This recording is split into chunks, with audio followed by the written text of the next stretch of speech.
As the nation progresses, urban centers across India are witnessing a phenomenal growth in infrastructure, making real estate investments all the more attractive. Technological advancements are revolutionizing the real estate sector, bringing transparency, efficiency, and convenience to buyers and sellers alike. Foreign direct investment is flowing into the Indian real estate market, fueling growth and unlocking new avenues for international collaboration and expertise. In the Union Budget 2023, Finance Minister Nirmala Sitharaman recommended capping the deduction from capital gains on residential property investment under Sections 54 and 54F at Rs 10 crore, limiting the income tax exemption from the revenues of extremely valuable insurance policies. So I gave 7 priorities, which began with talking about inclusive growth, investments in infrastructure, also reaching the last mile so that those who are still left without a house or a sanitary facility or a road which is reaching them. Real estate in India is not just about brick and mortar. It is about building dreams, creating spaces that foster growth and transforming lives. The government's ambitious housing schemes have paved the way for affordable housing, empowering millions of Indians to realize their dream of owning their own home. Hello and welcome to a very special broadcast. My name is Amita Vadva and today we are here to talk about Realty Connect Conference, the real estate building and the empire that we are looking forward to as far as this year's budget is concerned, with a slew of policy overhauls and regulatory impetus that were expected. However, the silver line is the government's push towards the urban development and infrastructure growth through increased capital investments. The budget is the extension of the Government of India's overall commitment towards infrastructure growth, spurred urbanization and affordable housing projects. Several big announcements that were made by Union Finance Minister Nirmala Sitharaman in the Real Estate Budget 2023. Now, the government, which has created various plans, according to the Finance Minister, which would further improve the nation's infrastructure, real estate, and the Housing for All program. To talk more on that, we have a very special panel of experts joining us here on the broadcast. Let me open up and introduce our guest joining us, Mr. Balvinder Kumar, retired IAS, former Secretary, Mines and GOI, and the former member of RERA UP as well. Mr. K.K. Khandalwal, who is also joining us from the former chairman, Haryana RERA. Mr. Sanjeev Man, sir, thank you very much for taking out your time. He's a senior town planner, Department of Town and Country Planning from Haryana. And Mr. Gaurav Gupta, Joint Secretary, Credit National as well. Mr. Vishesh Prakash is also with us, R&R. He is with us, also joining us here on the broadcast. Thank you very much, all of you gentlemen. Thank you for taking out your time.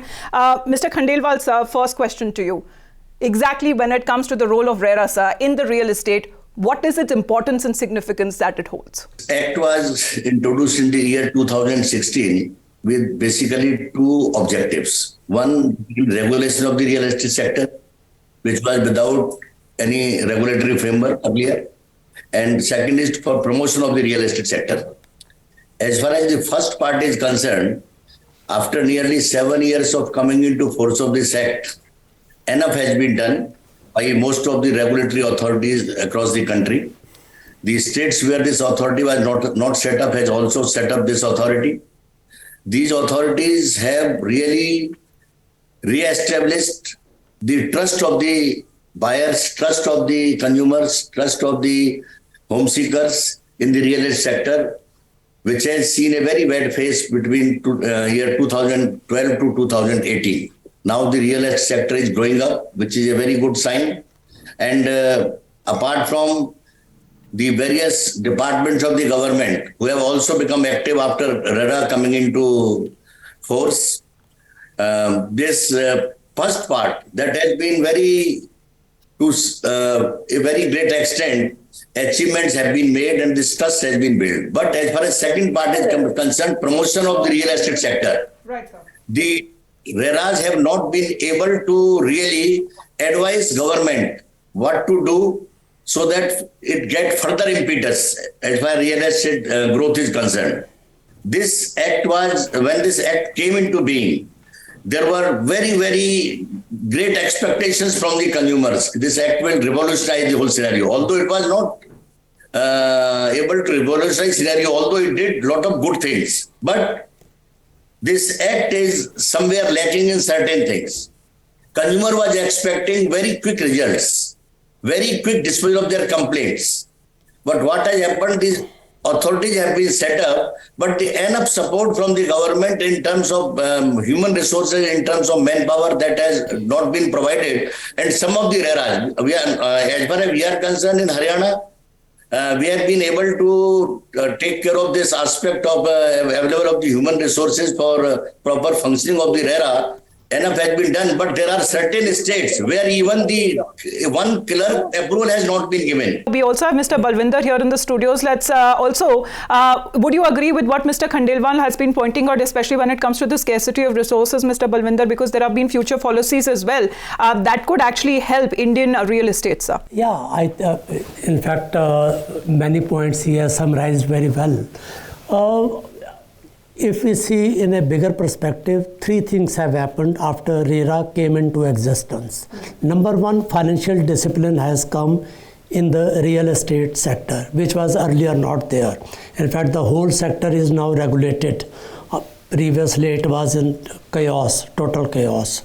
The second thing is that now the buyers are sure that whatever money they are investing into will be safe, and project will hopefully complete. And that is what is happening in prospectively speaking, the projects are coming up.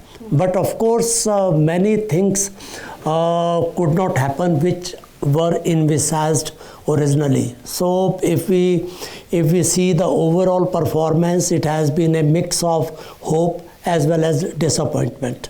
Many things, in fact, buyers were expecting that whatever the money they had invested, they will get the money back along with interest, but this thing not happened in all the cases. So lot of changes are required. In fact, UP RERA, in fact, about 3 years back recommended many changes in the Real Estate Act. In fact, some changes are badly needed in order to strengthen RERA. So when RERA came into existence, I think it was not well thought of on certain points. They did not envisage that the powers, that the adequate powers which they are not giving to authorities will ultimately lead to disappointment on many fronts. But let's hope the Government of India will enact desired changes in RERA as early as possible, because unless until we make it effective, the aim and objectives which were envisaged will not be fulfilled. Mr. Mann, Mr. Balwinder has been talking about some required changes there. So what exactly do you believe that are the factors that are leading, especially when it comes to Gurugram, overtaking Delhi, especially in the retail lease deals in the recent times, sir? Main policies which are now applicable in Haryana, particularly in Gurugram, are affordable housing policies.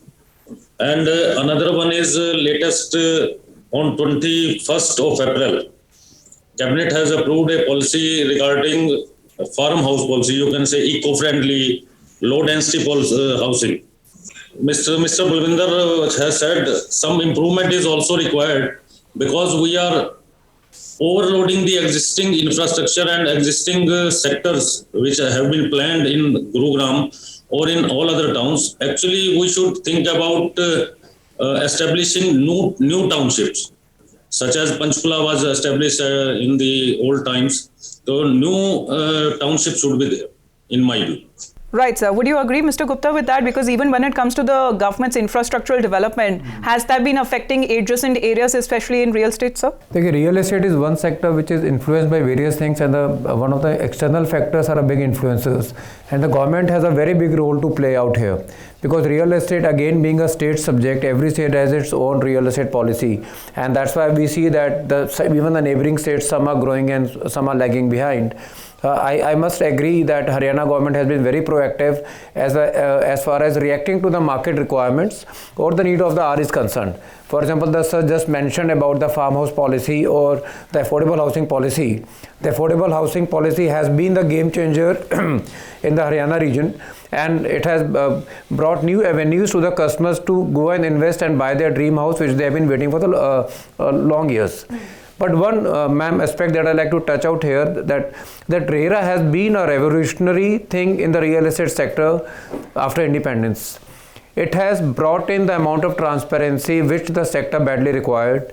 Now, as per the RERA Act, the developers are required to update their quarterly progress reports after every 3 months.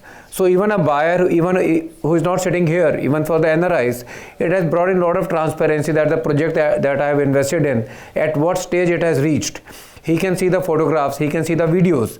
The developer is required to invest a certain amount of money, then how much amount has been invested. We have the financial targets to upload, we have the physical targets to upload. But just to touch on the point of, as raised by Balvinder sir and Khandelwal sir, one important point that we are lagging behind in RERA is that the development authorities, like the Noida Authority, or for that matter Gurugram Authority, Ghaziabad Development Authority, UP Awas and Vikas Parishad, they need to be brought under the definition of promoter in the RERA Act to make this act truly beneficial for all the stakeholders. Developers and builders being a very important stakeholder, their interests and their rights need to be looked into, because the development authorities, for them, we are their customers, we are the allottee, and when we go and buy the plots from them or the deposit EDC with them, we are required to have a certain level of infrastructure being ready by the time our projects are ready, so that the benefit can be passed on to the end customer. So the RERA Act has a provision that over a period of time the suggestions and the views that come needs to be incorporated. So I'm very sure with the government support and our support, this change will be brought in soon. Right. Mr.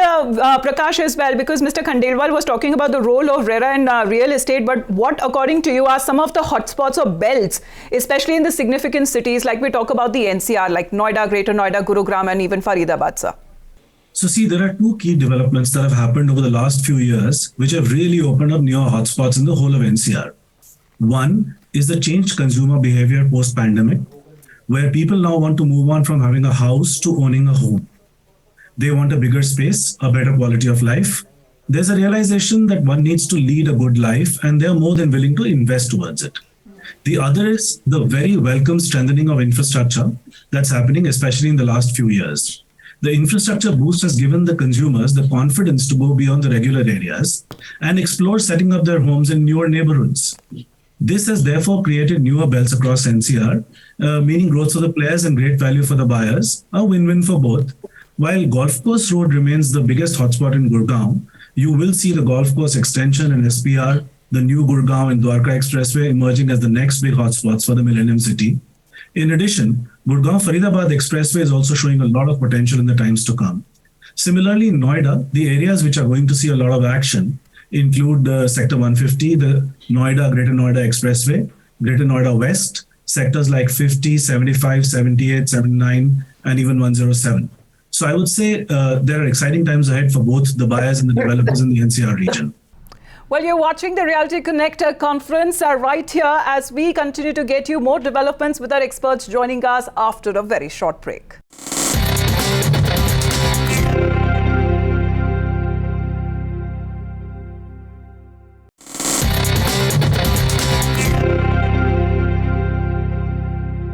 Welcome back and thank you very much for staying with us. You're watching the Realty Connect conference. We continue talking about the major issues, especially when it comes to India's fastest growing industries. Mr. Khandelwal, sir, your point of view, because what according to you are some of the more important aspects, especially when it comes to a customer, should be looking into before buying any property, sir?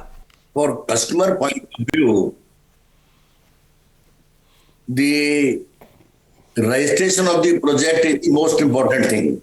Now customer is empowered with that kind of information on which he can take a decision whether to invest in a project or not to invest in a project. So this RERA Act has really, in this way, this has empowered the consumer, empowered the buyer in terms of information and at the same time in terms of non-compliance of the commitment which he has made with the customer in the form of builder-buyer agreement or in the form of various approvals obtained from various authorities. The consumer is now in a position to hold up the promoter. So you're talking about a cohesive structure that needs to be actually put into place when it comes to strengthening RERA and its also responsibilities there. Mr. Balvinder, sir, do you want to add to that? Because what better can be done for RERA to actually make it more powerful, sir? Yeah, I think 3-4 things are needed. Number one is what Mr. Gaurav pointed out in the beginning itself that the development authorities should come under the purview of RERA, because many sanctions approvals are accorded by development authorities which have direct implication on the implementation of projects. Number one. The second is recovery mechanism should be strengthened, so that if the buyer had given money to the builder, then there should be effective mechanism to recover back the amount along with the interest. Presently, adequate powers are not there with the RERA authorities, like to seize or auction the property. There should be e-auctioning of the properties which can be seized by the authorities.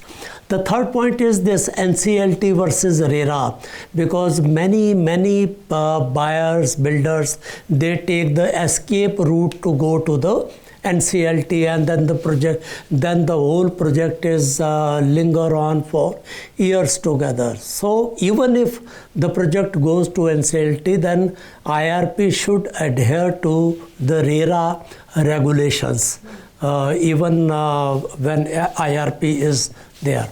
And the number fourth is there are huge unregulated areas within the regulated authorities, like Noida, Greater Noida. There are huge. So there must be some provision for regulation of these unregulated areas like villages. Even if we see Delhi, in Delhi you can see all kinds of, in fact, mixture. Unregulated areas are equally developed, where there are no building bylaws, there are no fire safety or thing. So there must be some provision for this. Then, of course, there should be an exit route. There should be more protection to the buyers. Many more, in fact, the buyer should be empowered more in order to recover back this amount. And the sixth point is that all the money which is deposited by the buyer should go in a separate account. Currently there is a single account where then the 70% goes to the construction, and remaining 30% is with the builder. But there should be a separate account where all the money should go there, and that money should be well protected. I think there are many such suggestions which RERA, UP RERA had recommended to the central government. Do you think that as far as these suggestions that have been made by Mr. Balwinder Kumar are actually applicable, especially when it comes to some of the key infrastructural development?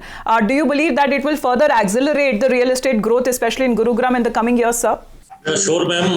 All these suggestions given by Balwinder sir are very much required in proper, basically removing the grievances of the allottees, because we and Khandelwal sir are facing so many builders which are actually not interested in providing houses to the allottees. They run away in between the construction time, then go to NCLT, go to some other court or bankruptcy. But as Khandelwal sir said, there should be more power to RERA authority, even more judicial power, even arresting power should be with RERA, so that the proper, there should be a proper control over the colonizers, and we can help that allotment. Right, but Mr. Prakash, is owning a house becoming a more viable option with the consumers now, sir? Do you believe that, especially when it comes to how the affordable housing segment, do you believe has revived post-pandemic period, sir? See, definitely. One is that when you look at the affordable housing segment today, you need to look at, say, two sides of it. One is the more, government affordable housing schemes, and then is the market-driven affordable housing, right? And if you see, both these segments are showing great promise. So post-pandemic, you've got increased allocation to housing projects under PM Awas Yojana.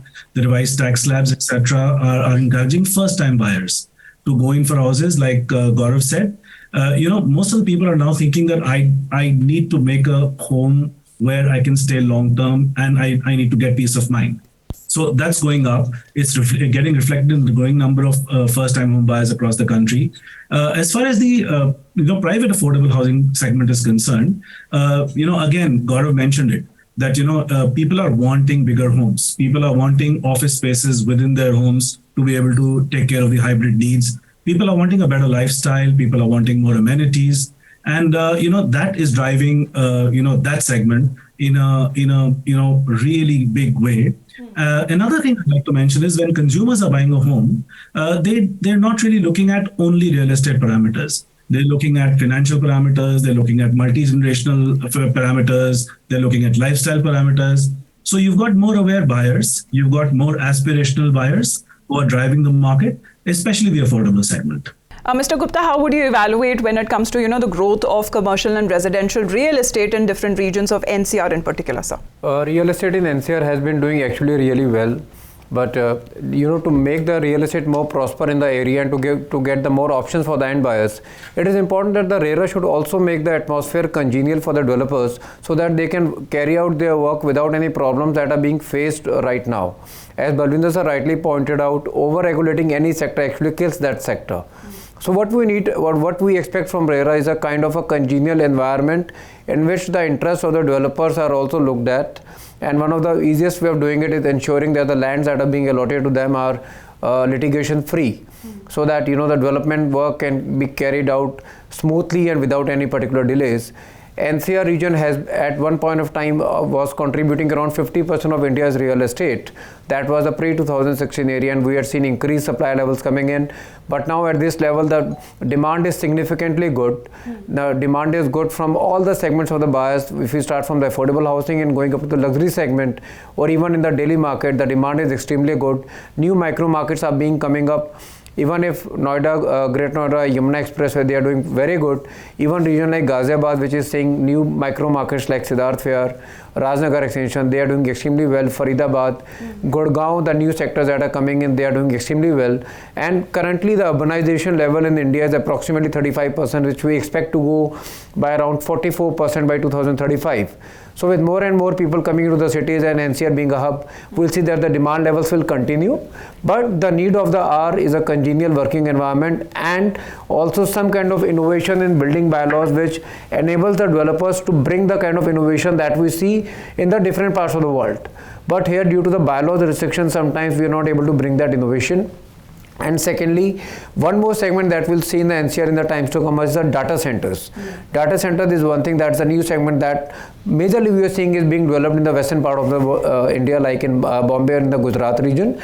But I see the NCR region will very soon see the data centers coming up, warehouse being set up across the different peripheral expressways that have come up all across Delhi NCR region. So these are the major drivers that will drive the real estate sector out here. Right. So it's actually like a market boom, especially when it comes to the consumers. If we talk about, we talk about the concept of Amrit Kaal and this initiative that looks to evolve and getting even richer and more progressive, especially when it comes to the residential real estate market in India. That is astounding progress that has been witnessed in 2022. And it has been also setting new sales records of nearly 68% year on year, further demonstrating the industry's prominence as one of India's fastest growing industries. Thanking all of our experts for joining us here on this very special broadcast. Thank you very much and have a very good day.